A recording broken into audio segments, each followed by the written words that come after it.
Eh bien aujourd'hui, je vais vous apprendre un procédé magique, mystique, kabbalistique, pour savoir immédiatement quelque chose qui se passe dans le monde, ou avoir une réponse à une question qui se passe, n'importe quoi. Quelle que soit la question, vous aurez une réponse. Alors, ce procédé, vous allez le comprendre. Lorsqu'on parle dans la Kabbale et dans la Bible de Adam, le premier homme, dont nous avons hérité tous de façon génétique un certain nombre de qualités, eh bien, on nous dit qu'il pouvait voir d'un bout à l'autre de la Terre. Alors ça paraît un peu bizarre, parce qu'on pourrait dire, on pensait à l'époque que la Terre aurait été plate. Non, pas du tout. On ne pensait pas que la Terre était plate. Simplement, Adam pouvait voir, en prenant une feuille d'arbre, un fruit, il pouvait voir ce qui se passe d'un bout à l'autre de la Terre. C'est-à-dire qu'il y avait chez Adam cette possibilité. Et cette possibilité, nous l'avons nous aussi. Nous avons nous aussi cette possibilité. On peut imaginer que vous allez prendre une feuille d'arbre dans la main et que vous allez savoir avec cette feuille d'arbre ce qui se passe à New York, à Tokyo, n'importe où. Avoir une réponse à la question, savoir quelque chose du monde, avoir des réponses sur le monde. C'est un procédé qui peut s'obtenir avec des noms mystiques ou des choses comme ça, mais ça peut être tout simple. Voilà. Ce qu'il faut savoir, c'est que Adam avait quelque chose de plus que nous. C'était cette espèce de... Enfin, on l'a aussi, si on le veut, une cohésion avec le divin.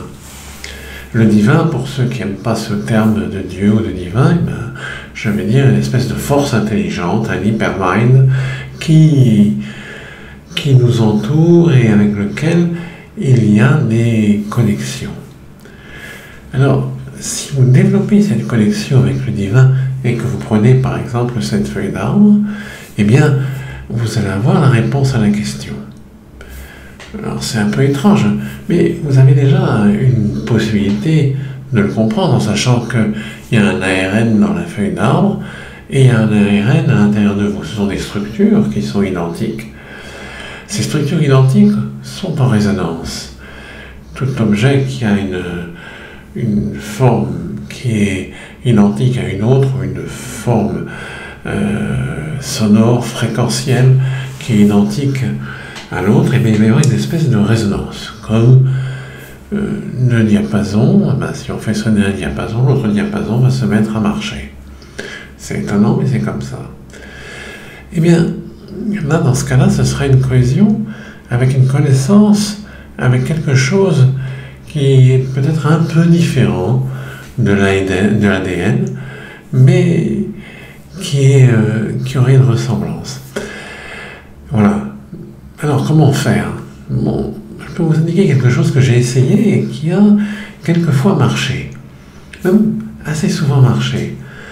Voilà, je vous conseille de faire l'expérience par vous-même. Mettez-vous dans un endroit de nature. Vous pouvez aller dans un jardin, dans une forêt ou à côté d'un arbre. Et commencez à poser vos questions à Dieu, commencez à poser vos questions à qui vous voulez. Vous pourrez ainsi, que ce soit pour savoir ce qui se passe à New York ou à Tokyo ou n'importe où, eh bien vous posez la question, puis vous essayez de ressentir ce qui va se passer. Et là, il y aura une espèce de message, quelque chose qui va transparaître.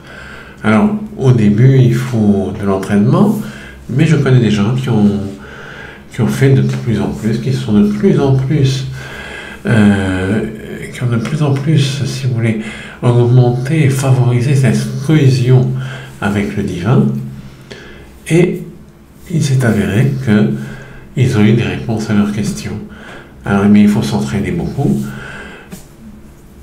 J'ai eu l'expérience de ça, c'est pas automatique, mais si vous vous entraînez beaucoup, vous entraînez cette cohésion avec le divin, vous parlez à Dieu, vous lui demandez ce que vous voulez, vous savez ce que les gens ont fait depuis la nuit des temps, ce qui était la prière. C'est pas une idée imbécile qu'on doit parler pour rien, qu'on doit parler sans avoir de réponse, pas du tout. Ça a toujours été une parole qui obtenait une réponse. Et cette réponse Elle peut venir ou ne pas venir, elle peut venir dans la réalité, elle peut venir de différentes manières. Mais il faut le tester, il faut que vous le fassiez. Alors il ne faut pas avoir de repoussoir comme certains ont dès qu'on parle de Dieu, de divin. Il faut simplement penser que ce monde est comme cela, il y a des choses qui sont cohérentes et qui se ressemblent, comme l'ADN. Tout être vivant a cette forme d'ADN à l'intérieur de lui, et donc on peut avoir une résonance avec n'importe quel être vivant, avec n'importe quel être naturel, végétal, etc. Grâce à cet ADN, donc vous travaillez avec ça, vous travaillez sur cette résonance, et l'ADN c'est une forme très matérielle de cohésion, de résonance, mais il y a des formes qui sont beaucoup plus spirituelles, beaucoup plus mystiques, et dans laquelle vous pouvez avoir cette résonance. Alors entraînez-vous, vous allez dans une forêt par exemple, où vous mettez en joie. J'ai expliqué dans beaucoup d'autres vidéos comment se mettre en joie, et aussi l'intérêt de la joie dans toute connexion avec le divin. Vous parlez à Dieu grâce à cette joie, et vous aurez des réponses. Ça va vous étonner. Ça va vous étonner parce que vous allez le faire. Au début, beaucoup de gens n'y croient pas, puis ils s'aperçoivent qu'il y a une réponse. Alors testez, vous ne perdez rien. À bientôt. J'oublie toujours de le dire, n'oubliez pas de liker, de faire connaître, de vous abonner pour ceux qui ne le sont pas, de transmettre, comme on dit, de transmettre à d'autres, donc etc., etc. Merci, à bientôt.